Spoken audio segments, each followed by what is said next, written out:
You too, man. What's up, man? This is your guy, Manny. And this is the Talking Sports with Manny YouTube channel. As you guys can see, I'm a little tired. Mini Manny kept me up last night, but it is what it is. So let's talk NBA playoffs. We are halfway through the NBA playoffs first round currently.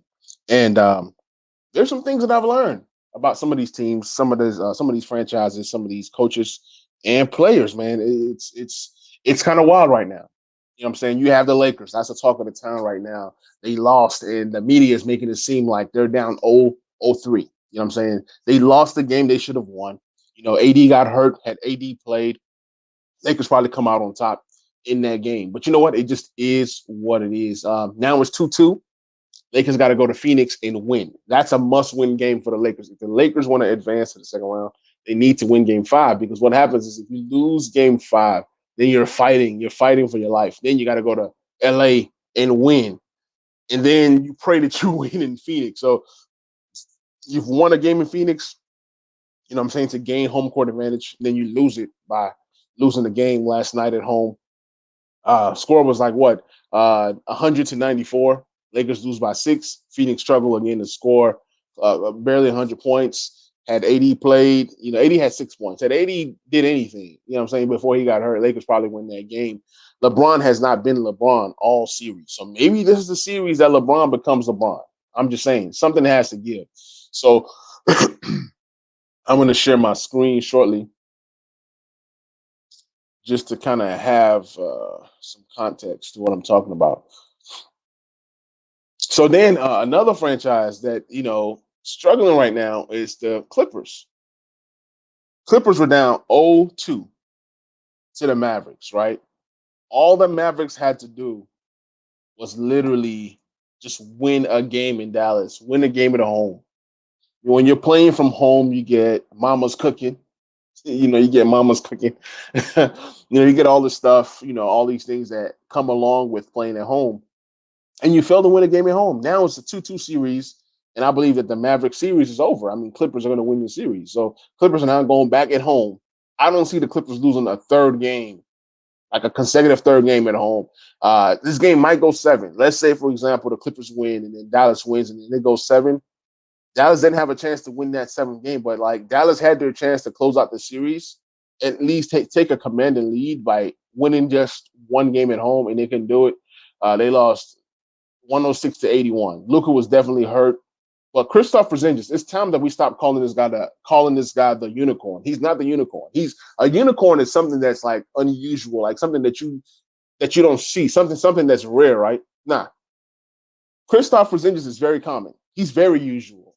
Okay, so 18 points, 5 rebounds, 1 block.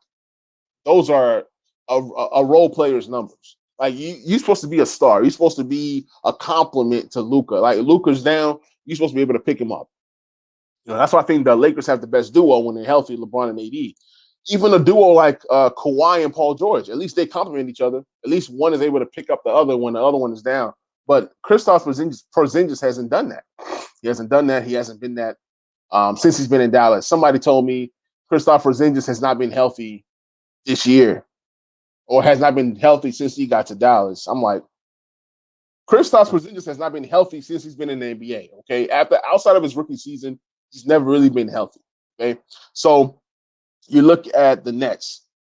Nets are looking good. They took a commanding lead 3-1 after Jason Tatum went off in Game 3. Jason Tatum, man, you got to give him his props. You got to give him his credit. This guy is turning into a superstar right in front of our eyes. He's carrying the team on his back.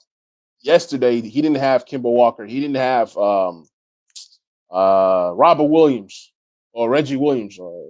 Robert Williams.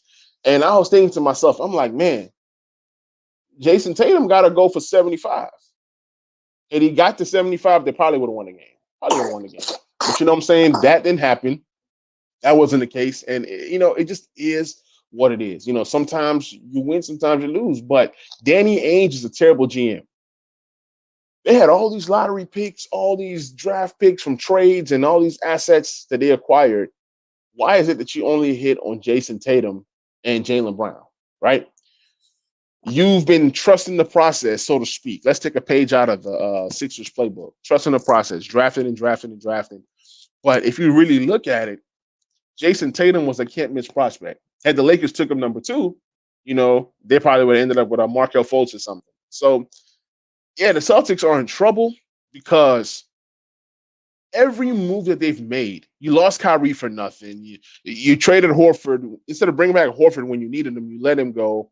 You let Gordon Hayward go. You didn't get anything back in compensation. You let Terry Rozier go. So all these different players that you have, you let them go. And now a player like Marcus Smart, he's heart and soul of that defense. But maybe it's time that you move a Marcus Smart because a Kimball Walker contract, nobody wants that contract. So Celtics have a lot of fixing to do. And then in terms of having a center, you have Robert Williams who's playing well, who's coming into his own. You have Tristan Thompson, but you need more.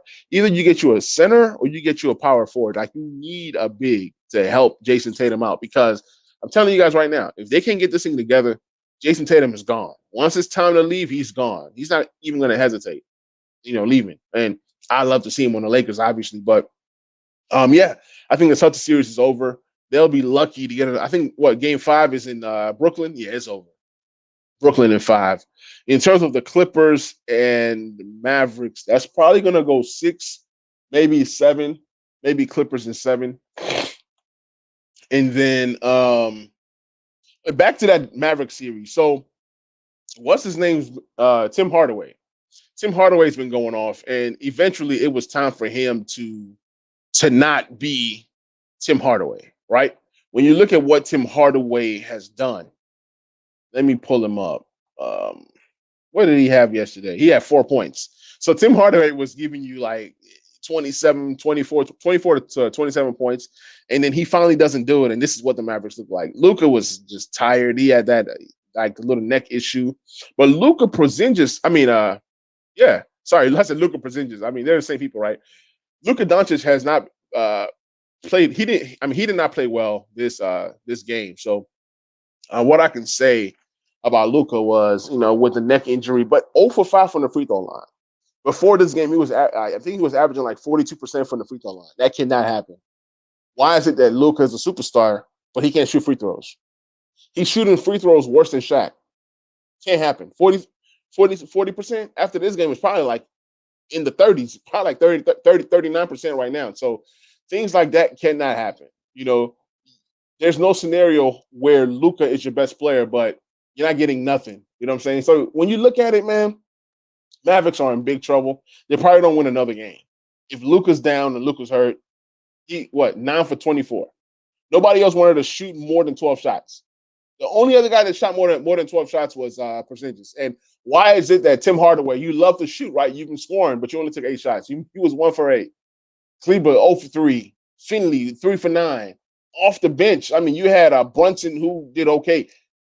Boban, big old Boban came in the game and had an impact. 12 points in 15 minutes. Why does he only get 15 minutes? So the coaching is terrible. They brought in Jason Richardson to be something, and Jason Richardson has been pretty much nothing. So, man, the Clippers probably got the series, but you look at the other games. Let me go back. Let's talk about New York. New York fooled everybody. They came in. They had that one game. They had everybody hyped. And, Trae Young showed them who he was, out there in New York. And you look at the series, the New York Knicks cannot score. They can't score to save their lives. When you look at the Knicks, I just see a collection of guys. Julius Randle, welcome to the playoffs. You finally did something. 23 points, 10 rebounds. Congratulations. You've done nothing all playoff long until now. So you give them your best, which is 23 points, and you still lose. Like, what is your purpose in life? Like, what can you do to help this team? Derrick Rose has been playing unbelievable. He had 30 points last game. They should have won that game, but, he had no help. Derrick Rose had no help. So RJ Barrett and Julius Randle are the 2 best guys on the Knicks, right? I was talking to somebody. He told me that a guy like Steph Curry can go to the New York Knicks and turn the franchise around. That's a lie. You look at this roster. This roster is totally trash. Totally trash. Taj Gibson is your starting center. Why? That should never happen. You know what I'm saying? Look at the roster. Obi Toppin, Knox, who's a bust. Noel, 1 point. Telekina, Burks is like their second best scorer on the entire team. Emmanuel Quickly, Emmanuel Quickly is showing you that he's just a rookie. He had a good he had a good season, but when you see him in the playoffs, this is what you get. So I don't think the Knicks win another game. What, game 5 is in New York? They maybe get that one to make it 3-2, but probably the Atlanta Hawks in 6. And Collins is a guy that the Hawks didn't even want. 22 points, 8 rebounds. He's totally outperformed Julius Randle. He's going to get paid this year. He's going to get paid. I don't know who's going to pay him, but somebody's going to pay him. Capella, 10 and 15. Solid. Trae Young. I mean, even when he doesn't shoot the three well like today, 4 for 14.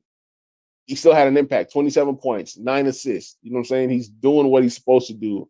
Bogdanovich, 12 points. Gallinari, 21. Look, if Gallinari is giving you 21, and mind you, he was in New York. They didn't want him. If Gallinari is giving you 21, I'm telling you, the Hawks are going to win a lot of games because of Gallinari giving you 21 off the bench. And then you got Kevin Huter, with 11. Where's Lou Williams? What did he do? Did Lou Williams even play? So Lou Williams came in and gave him 0 points. Okay. Lou Williams is making me look bad because I was saying that the Clippers needed Lou and Trez. But I mean, hey, Clippers fans are proving me wrong because Lou is giving them nothing. But it's still kind of cool to have a guy like Lou just in case you need him. He'll probably step in and do some damage. But overall, the Hawks look good. We talked about the Lakers and Phoenix. We talked about the Knicks and the Hawks. We talked about Brooklyn and Boston. We talked about the Clippers and Dallas. Now, let's look at the matchups for today. Can the Wizards get a win? Like, the Wizards fans, look, everybody wanted to make the playoffs, right? Oh, make the playoffs, make the playoffs, make the playoffs. But the reward for making the playoffs is playing the 76ers in the first round. And we all knew what it could be. Now, there was rumblings that Russell Westbrook might step up and Bradley Beal to have, one of the most explosive backcourts that the NBA have seen in a while, right? But it just didn't work. It didn't work. When you look at what Russell Westbrook and Bradley Beal have done, even when they're scoring 20 to 30 points each, Wizards have no defense. So already you have no centers worth starting. You have Lynn, you have Lopez, you have all these different guys. You have Gafford, who's more of like a bench center, a guy who comes in like a Montrezl comes in off the bench and has an impact. He's just a bench guy that can come in and give you impact. So Gafford is good moving forward, but you look at this. Russell Westbrook gets all these stats, but his stats don't translate to wins. I love Westbrook. I love what he's done this year. But even now in this series, he's averaging 22 points, 11 rebounds, 11 assists. But you're down 0-3.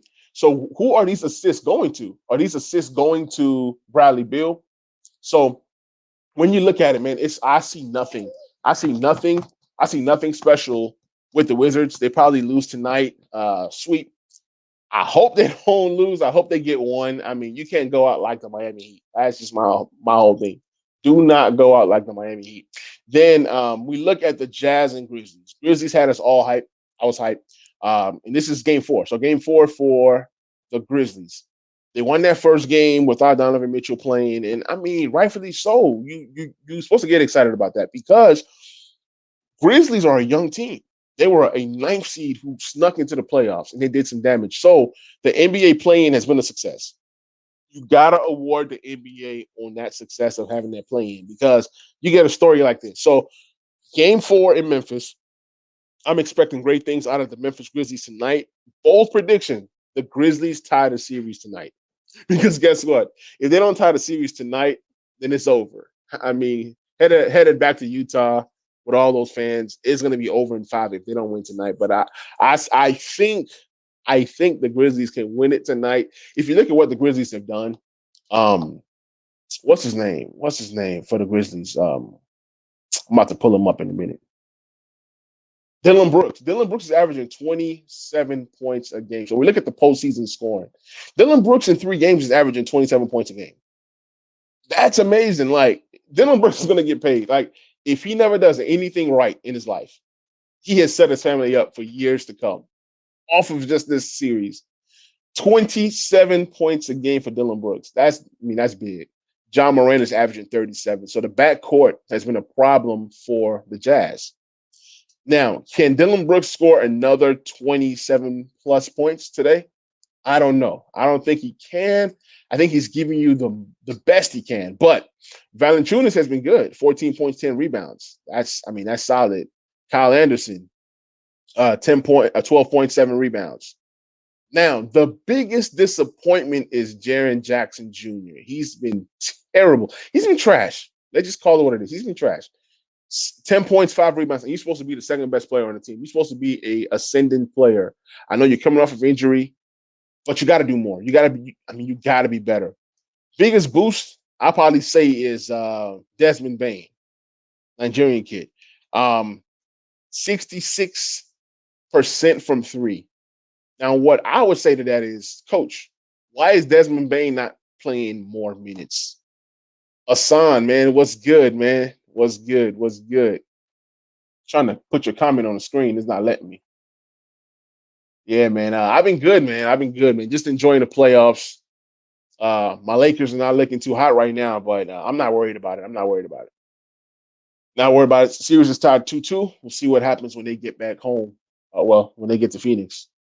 The Memphis Grizzlies, man. I don't know. Another guy that needs to step up is Brandon Clark, but he's only played one game. I wonder why. He's a good player. He give him some energy. Tillman is terrible, especially in moments where Valanciunas goes into foul trouble. But Desmond Bane is playing 19 minutes a game. He needs about 30 minutes a game. Maybe cut some minutes from Jaren Jackson, go small, get 3 guards out there on the floor, and then just hope for the best. Hope for the best, because as much as the Grizzlies can score, Utah can score as well. Utah is a dangerous team. Utah is a team that's not playing around, and Utah can possibly win the entire NBA title this year. So if Utah comes out, into the second round, they'll probably play the Clippers.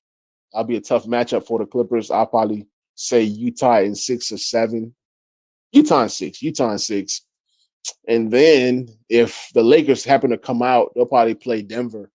Lakers in 6 and Utah. Utah and Lakers are my Western Conference finals.